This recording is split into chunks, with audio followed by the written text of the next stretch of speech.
Ekonomi Singapura berkembang 4.4% pada 2024 sekaligus mengatasi ramalan dan anggaran awal. Pada bulan lalu, anggaran awal Kementerian Perdagangan dan Perusahaan MTI menunjukkan ekonomi Singapura tumbuh 4% pada 2024. Ini lebih tinggi berbanding ramalan sekitar 3,5%.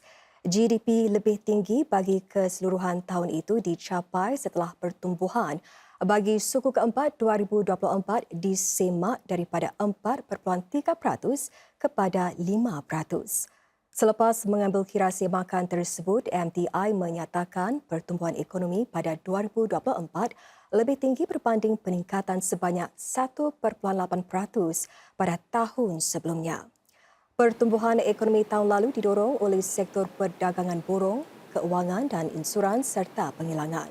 Khususnya, kelompok elektronik dalam sektor penghilangan serta jentera, peralatan dan bekalan yang berkembang pesat disebabkan peningkatan pada kitaran elektronik global. Sementara itu, sektor runcit serta makanan dan minuman menguncup sebahagiannya kerana rakyat Singapura berbelanja di destinasi pelancongan luar negara.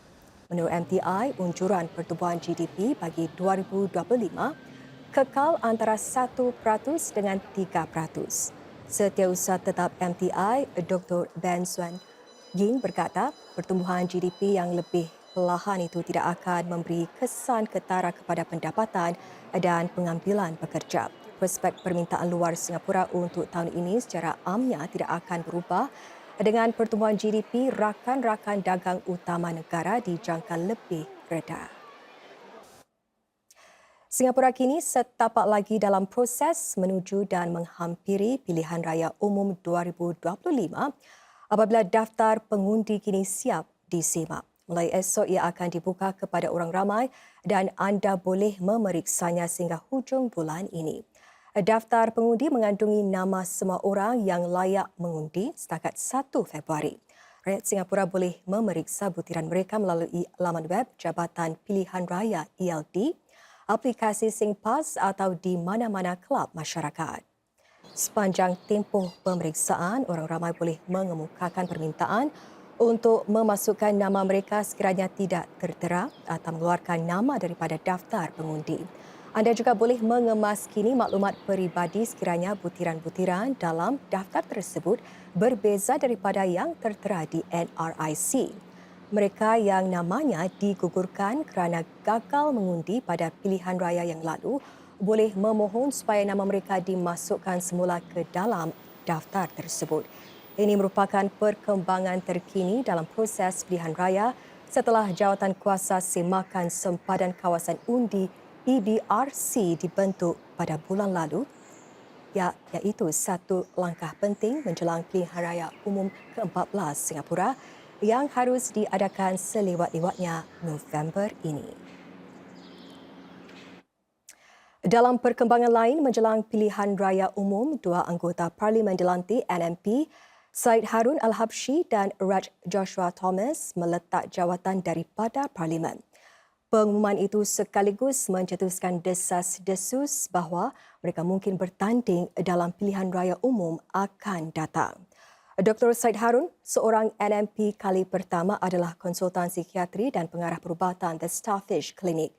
Beliau menyatakan beliau meletak jawatan kerana berhasrat meneroka peluang berkhidmat dalam politik. Speaker Parlimen Seah Kian Peng mengesahkan beliau menerima nota peletakan jawatan daripada Dr. Syed Harun dan Encik Thomas sekitar tengah hari tadi. Profil kedua-dua NMP tersebut sudah diturunkan daripada laman web Parlimen petang tadi. Dalam satu catatan ke media sosial, Encik Thomas yang merupakan seorang peguam menyatakan beliau terus komited untuk berkhidmat kepada Singapura dan rakyat Singapura dengan sebaik mungkin dan sedang berfikir untuk melakukannya menerusi cara yang berbeza. Menurut seorang pemerhati politik, Felix Tan, tiada NMP pernah meletak jawatan sebelum tamat pengkal mereka sejauh ini. Namun Dr. Tan menambah, sekiranya mereka memilih untuk bertanding, ia mungkin mencerminkan bagaimana sistem NMP boleh dilihat sebagai batu loncatan bagi menceburi bidang politik. Lebih 230 juta pengunjung melalui sempadan Singapura tahun lalu iaitu naik 4% berbanding paras sebelum pandemik.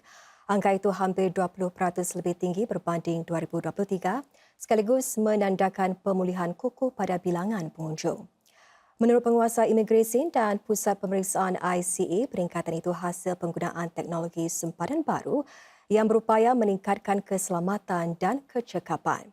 Ini termasuk melepasi imigresen tanpa pasport bagi para penduduk serta proses automatik bagi para pengunjung antarabangsa. ICA menyatakan Singapura berada di ambang menjadi yang pertama di dunia mencapai proses pelepasan automatik bagi semua pengunjung. Sehingga hujung bulan lalu, sekitar 47 juta pengunjung melalui imigresen tanpa pasport. Kini ada rancangan untuk meluaskan proses pelepasan tanpa pasport ke lebih banyak pusat pemeriksaan udara dan laut pada lewat tahun ini.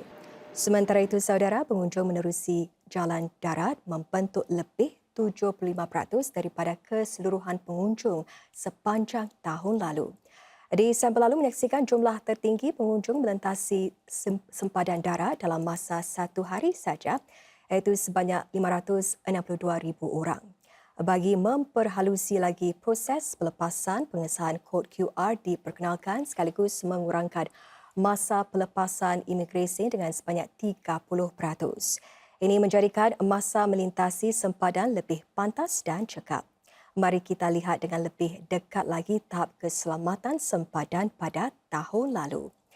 Keupayaan pemprofilan ICA yang dipertingkatkan menyebabkan 33,100 pelawat asing dilarang daripada memasuki Singapura tahun lalu, iaitu peningkatan 16% berbanding 2023. Kes-kes pengunjung yang menggunakan identiti palsu untuk memasuki Singapura pula merosot hampir separuh kepada sekitar 230 kes. Berbanding tahun sebelumnya, ICA tahun lalu mematahkan lagi sekitar 1,000 kes kontraban, iaitu mengimport atau mengeksport barangan secara haram. Ia termasuk rampasan terbesar hampir 37,600 vape atau rokok elektronik di pusat pemeriksaan TUAS. Menerusi operasi ICA, lagi sekitar 36% pendatang haram diberkas tahun lalu berbanding 2023.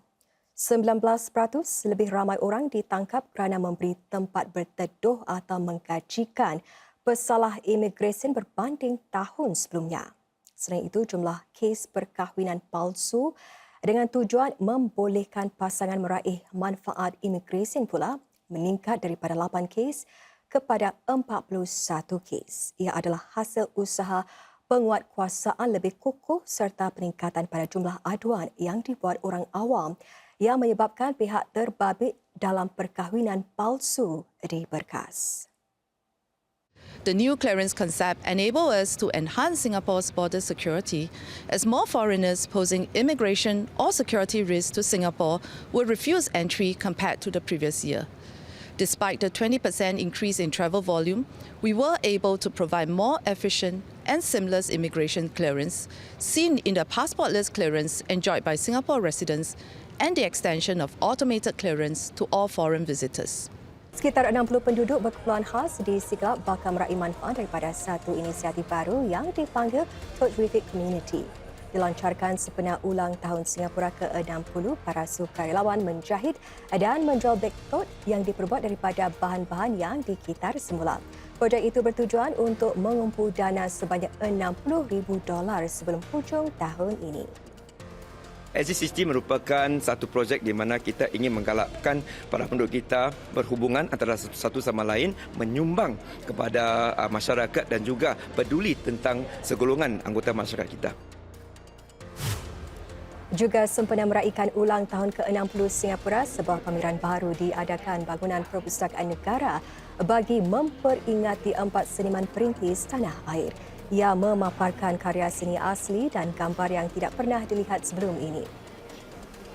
Kami harapkan para pengunjung akan dapat merasakan sumbangan dan penghormatan mereka dan juga generasi baru dapat memeluk semangat keberanian, kreativiti dan inovasi mereka.